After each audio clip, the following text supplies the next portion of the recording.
అడుగడుగునా నిరసనలు, ఘర్షణ వాతావరణం, తీవ్ర ఉద్రిక్తత మధ్య కొనసాగుతున్న జగన్ టూర్. 15 రూపాయలకే పేదలకు బీమా, సామాన్యుల సంక్షేమమే ఎజెండా అన్న బాబు. తెలంగాణ కాంగ్రెస్ లో ఆగని మాటల యుద్ధం, ఉత్తమ్పై అధిష్టానానికి ఫిర్యాదు చేస్తానన్న కోమటిరెడ్డి. సండే రోజు సంజీవయ్య పార్కుకు జనం క్యూ, అతిపెద్ద జెండా దగ్గర సందడే సందడి.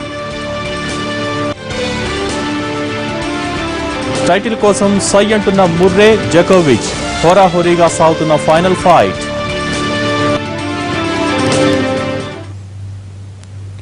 ఏపీలో జగన్ వ్యాఖ్యలు రాజకీయం తీవ్ర దుమారం రేపుతున్నాయి.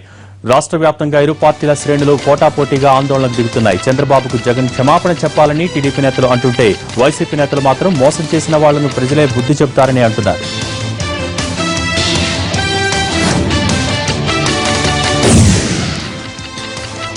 అనంతపురంలో జగన్ రైతు భరోసా యాత్ర ఉద్రిక్తత మధ్య కొనసాగుతోంది. స్థానిక సప్తగిరి జంక్షన్లో టీడీపీ, వైసీపీ కార్యకర్తలు బాహాబాహికి దిగారు, పరస్పరం రాళ్ల దాడికి దిగారు. ఈ ఘటనలో ఓ వ్యక్తికి తీవ్ర గాయాలయ్యాయి.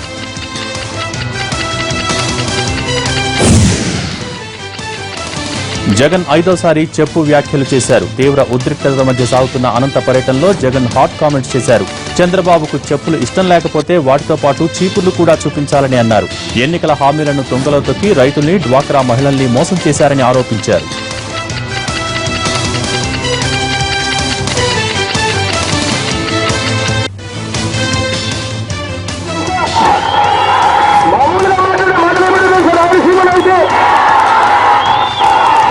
మోసం చేసే వాళ్ళను, ఇటువంటి పిక్పాకెట్ చేసే వాళ్ళను, ఇటువంటి వాళ్ళను ఏం చేయాలి?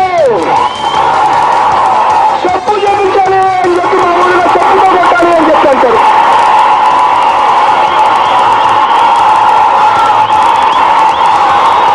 నేనైతే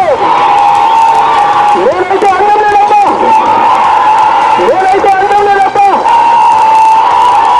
ఎందుకంటే చంద్రబాబు నాయుడు గారికి ఇష్టం లేదు చెప్పాలని చెప్పంటే, చంద్రబాబు నాయుడు గారికి ఉలిపాటు వస్తుంది కాబట్టి నేను అనడం లేదు.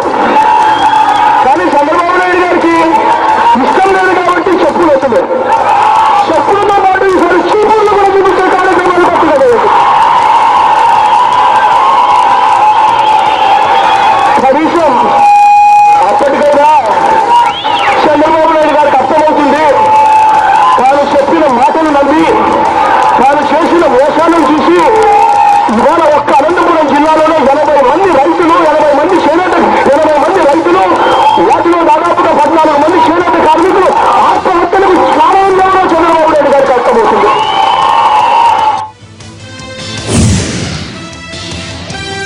కార్యకర్తలు సంయమనం పాటించాలన్నారు టీడీపీ యువనేత లోకేష్. ట్విట్టర్లో స్పందించిన ఆయన ఎవరూ భావోద్వేగాలకు గురి కావద్దని అన్నారు. మన దృష్టంతా అభివృద్ధి వైపేనన్న ఆయన ఆగ్రహావేశాలకు లోను కావద్దంటూ సూచించారు. జగన్ వ్యాఖ్యలపై టీడీపీ కార్యకర్తలు నిరసనలకు దిగడంతో లోకేష్ ఈ విధంగా స్పందించారు. ప్రతిపక్ష నేత జగన్ కు మానసిక స్థితి సరిగా లేదన్నారు ఎంపీ సీఎం రమేష్. ఆయన మాటల తీరు చూస్తుంటే రౌడీ షీటర్ కుటుంబ నేపథ్యాన్ని ప్రతిబింబిస్తోందని అన్నారు. ఈ నెల 8న జరిగే మహాసంకల్ప సభను అందరూ విజయవంతం చేయాలని కోరారు సీఎం రమేష్.